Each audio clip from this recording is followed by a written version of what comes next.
Hello mga mare, ang lulutuin natin ngayon ay kalabasa at sitaw. Gagata natin. Ito na lang po kasi ang natira sa aming ref.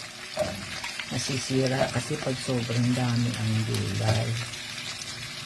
Gisa natin. Takpan muna, mamaya balikan ko.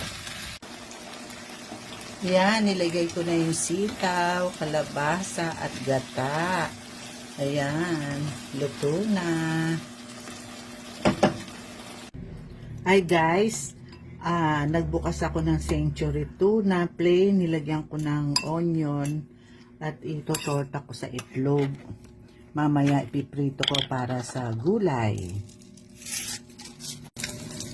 Yan, nagpiprito na ako. Now it's ready. Yan, may torta akong tuna with fruits, avocado. Kain po tayo.